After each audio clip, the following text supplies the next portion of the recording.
El alma entre ser y nada, génesis de una ausencia.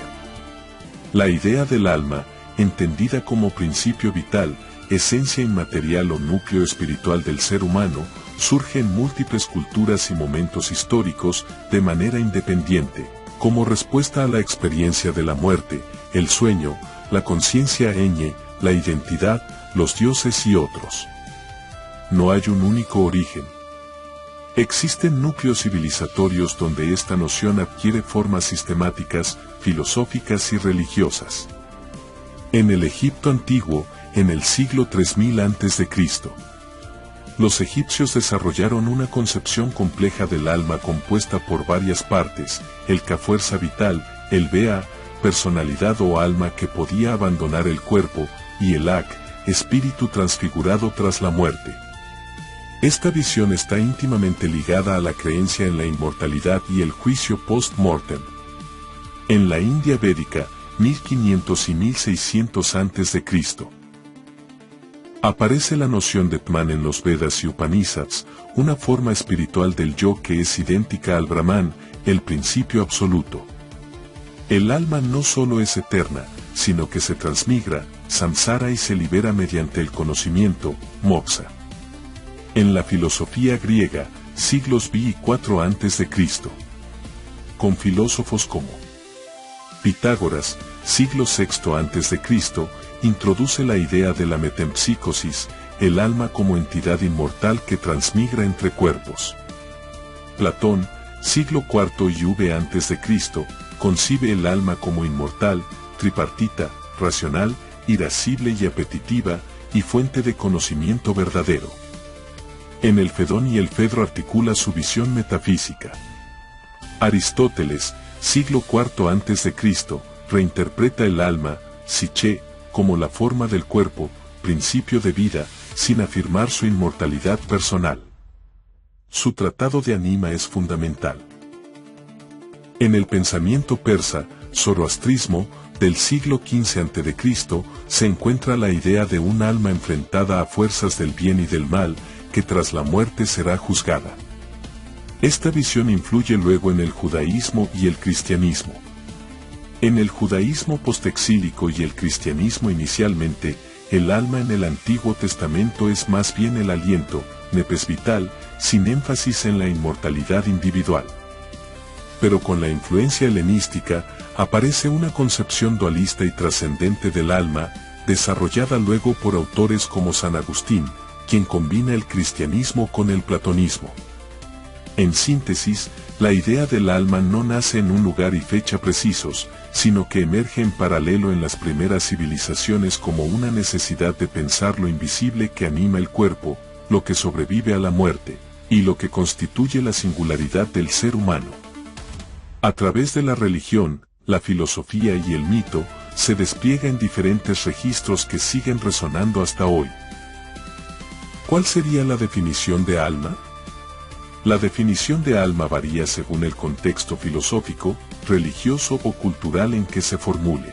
De modo general y abstracto se considera que el alma es el principio inmaterial que anima, unifica y da identidad a un ser vivo, especialmente al ser humano, considerado como sede de la conciencia, la vida interior y, en muchas tradiciones, como portadora de una existencia más allá de la muerte. Esta definición intenta articular tres núcleos más comunes del concepto. El principio vital, el alma como lo que da vida al cuerpo, como reflexionaba Aristóteles.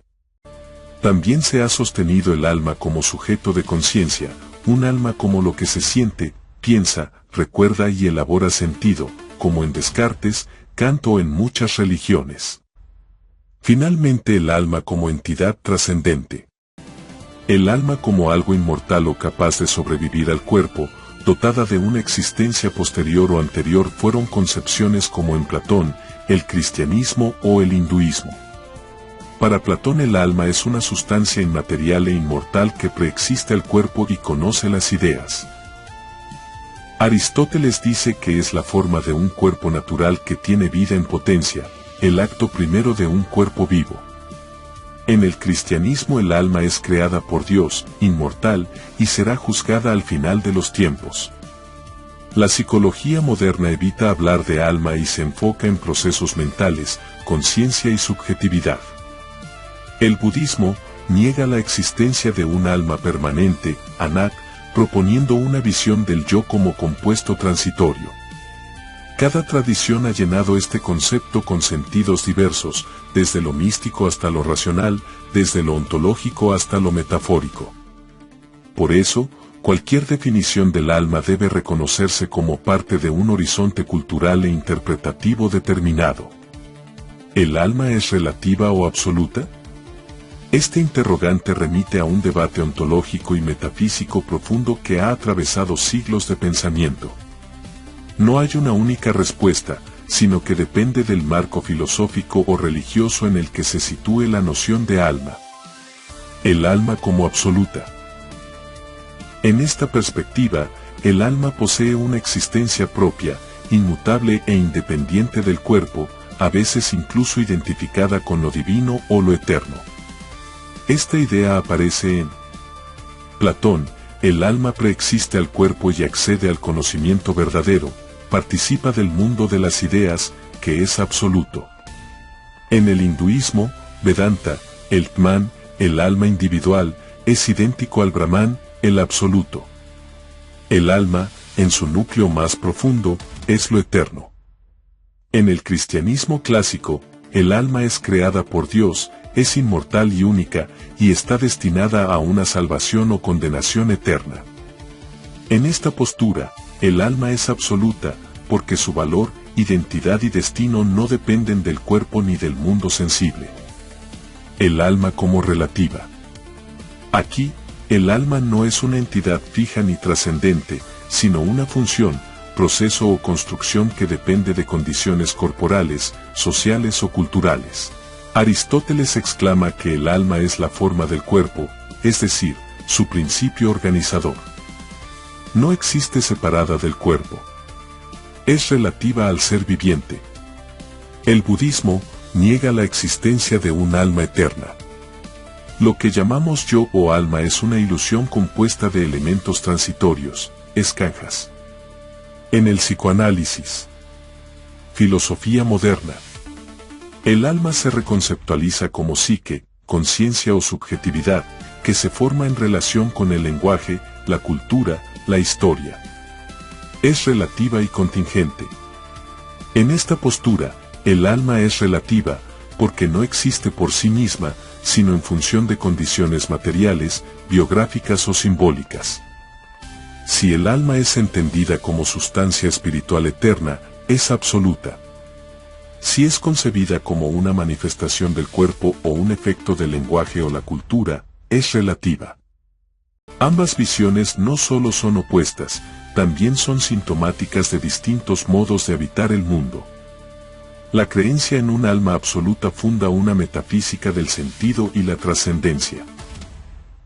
La visión del alma como relativa inaugura una crítica radical a la idea de identidad fija, abriendo paso a una antropología del devenir y de la finitud.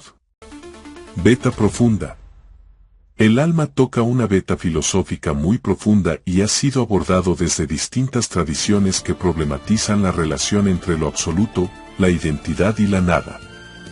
Si el alma fuera absolutamente absoluta, es decir, sin límite, sin otro, sin exterioridad, entonces lo abarcaría todo. Pero al hacerlo, perdería su distinción, su forma, su diferencia. Y al no haber nada fuera de ella, no podría ni manifestarse ni reconocerse. La paradoja del absoluto sin alteridad. Un absoluto sin relación con nada más se vuelve indistinguible del todo, pero también de la nada, ya que no hay con qué compararlo ni frente a qué aparecer. Como decía Hegel, en Fenomenología del Espíritu, 1807, el ser puro es lo mismo que la nada.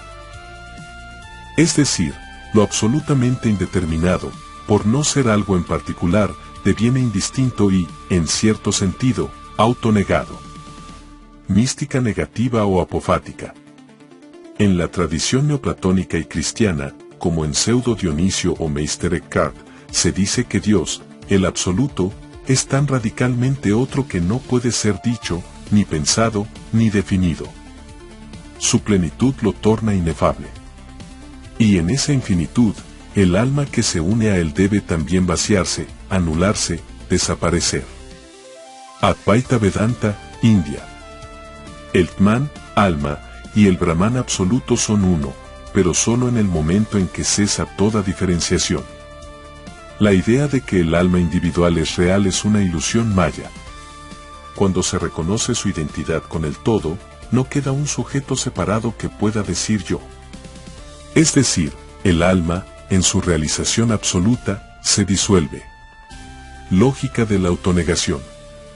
Esto se vincula también con la noción dialéctica.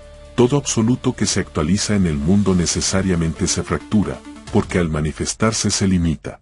En otras palabras, para poder ser, el alma debería dejar de ser absoluta, asumir forma, tiempo, cuerpo.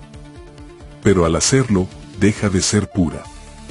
Entonces, desde nuestra perspectiva, un alma absolutamente absoluta, al ocuparlo todo, se vuelve indistinta de la totalidad misma, y por lo tanto, paradójicamente, se anula como alma, porque ya no hay ni sujeto ni diferencia que la constituya.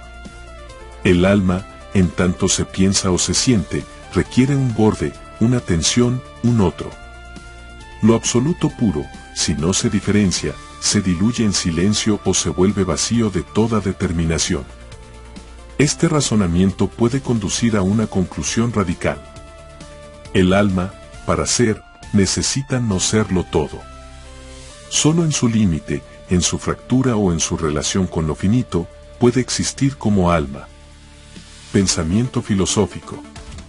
Deducimos hasta aquí que el alma, para ser pensable, para manifestarse, para tener alguna forma, debe necesariamente ser relativa.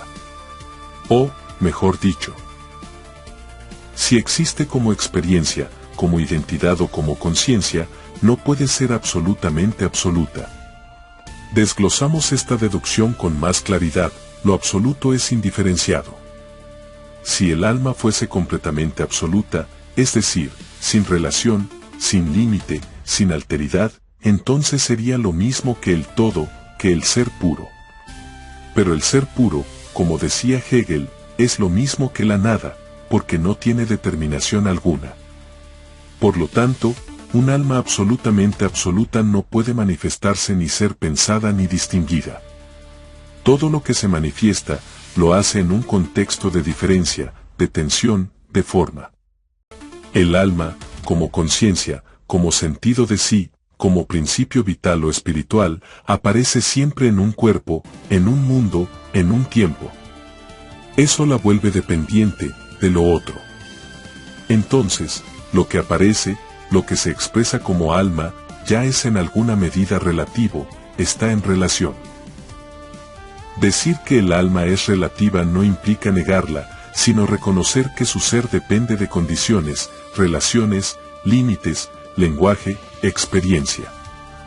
En este sentido, podría decirse que el alma es compatible con una concepción profunda de lo espiritual, no como sustancia cerrada, sino como apertura, como devenir, como borde.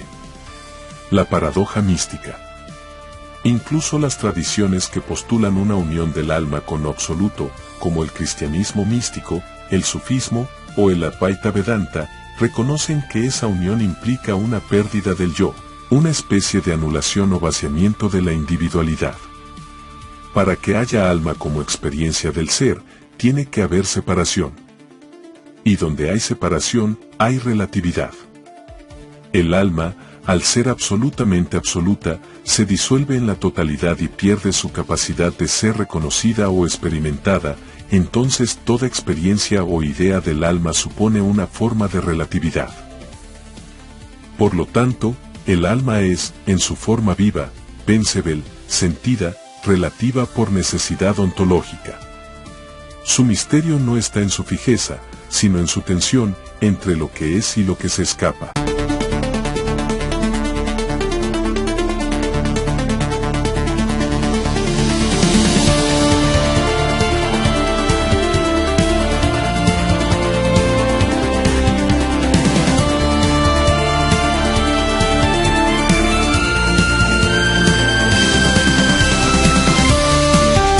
Poema. El alma que quiso ser todo. No hay forma sin borde. No hay yo sin sombra que lo roce y el alma, ese temblor que se dice eterno. Al querer abarcarlo todo se deshizo en el vacío que no conoce nombre. Quiso ser absoluta sin límites, sin cuerpo, sin tiempo, sin otra voz que la suya. Y al no hallar a nadie frente a sí no tuvo palabra ni reflejo. Fue el eco de un eco sin origen. Porque el todo no habla, no sueña, no cae. El todo cuando es total no puede sostener un rostro, ni una lágrima, ni un amor. El alma que quiso ser el uno olvidó que ser es desgarrarse. Que el borde da calor. Que el cuerpo al doler da forma. Que hay más alma en una herida que en el oro pulido de los dioses. Quiso fundirse con la luz y se hizo ceniza. Quiso disolverse en el absoluto y no halló siquiera el peso de una ausencia. Ahora regresa no como sustancia sino como pregunta. No como esencia sino como roce de lo que pudo ser. Una grieta que respira. Un abismo que piensa. El alma no es una cosa, ni un centro, ni un templo sagrado. Es la línea donde el todo se detiene. Es la frontera donde el ser duda. Es la voz que nace cuando algo no encaja.